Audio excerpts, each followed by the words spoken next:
Hello, everyone. Welcome and welcome back. You're listening to the Get Better Together podcast, where I give you really practical advice to live a better life in this changing world. This is episode 8 of the season 1. My name is Prince, and I'm your host on this podcast. Today, I'm going to talk about something perfect, and that is being imperfect. Yes, I think it's perfect to talk about imperfection. But let me tell you a story first. Just about 10 days ago, I was speaking to one of my colleagues at work, and after our conversation, I returned to my desk and a team member of mine who sits just beside me asked me a question. She said, "Prince, I saw you speaking to that guy and you both were talking and laughing." And I said, "So what?"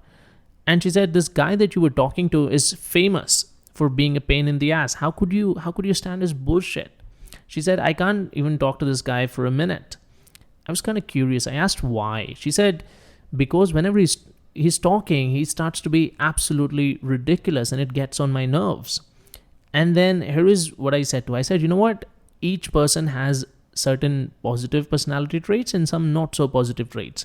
I choose to look at only the positive ones, which makes me bypass the negative layers that others often see." And if you think about it, it is true for each and every individual. I just feel that, if each one of us began to just look at the positive traits in everyone, then there would be healthy friendships and healthy relationships and less cases of divorce. No, I'm serious. People literally let go of their relationships because they don't like certain aspects of their partner. And I'm not talking about the real deal breakers here, like infidelity or something, but things that are due to our liking or disliking. Let me give you an example. Let's say I broke up with someone because of their anger issues. This person just gets angry over little things and I can't tolerate such behavior, so I just get rid of the relationship. And now I go looking for someone who doesn't have anger issues.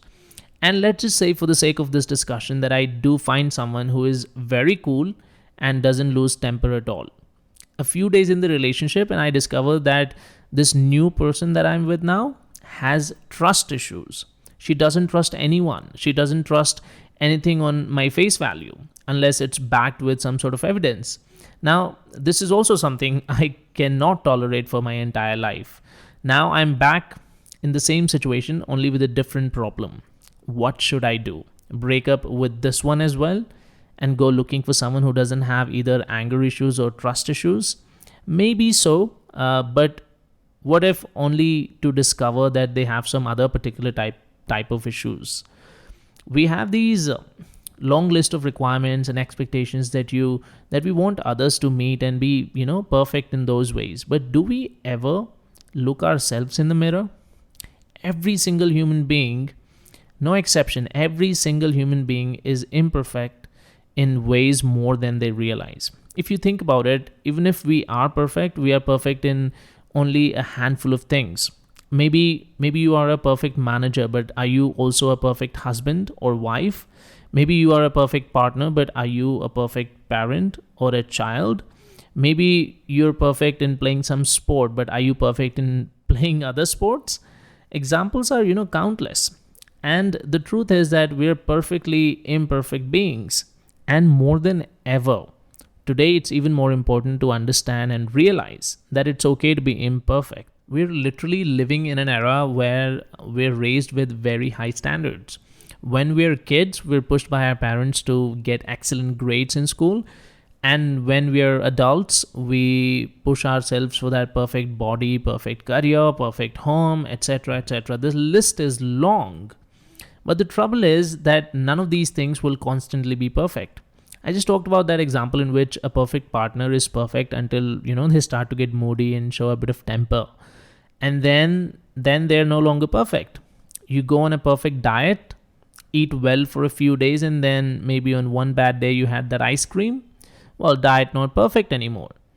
Perfection is an illusion, yet people are aiming for it all the time. But can I tell you a secret though? People who strive for perfection all the time are usually unhappy. They may be happy when, things go right for them, but that constant contentment which should be there is not there. Let me tell you one more story. The other day at work, someone pointed out an error that one of my team members made. And after knowing that it was his error, he immediately called me and told me three different things due to which his focus was diverted, and that resulted in an error. I told him, it's okay, buddy. Happens with the best of us. But don't fix the blame on something else and take responsibility for the mistake that you made. He said, but Prince, I don't make mistakes. And I was like, no, you do. Everyone does. Long story short, everyone makes mistakes. And you can't be perfect all the time unless you're like tiptoeing through everything that you do so cautiously that you might as well, not have done anything worth doing, which is a mistake by default. Accepting yourself as an imperfect person will help you enjoy life more. And you will be inclined to take more risks. And I don't need to tell you this, but more risks mean more success. So instead of striving to be perfect, strive to do your best in everything that you do. And if you're not able to give your best at times, then that's okay too. Just love yourself the way you are, because remember, if you don't, then who will? And that's all for this episode, guys. If you liked my content, then please subscribe to my podcast on Spotify, iTunes, and Google Podcast.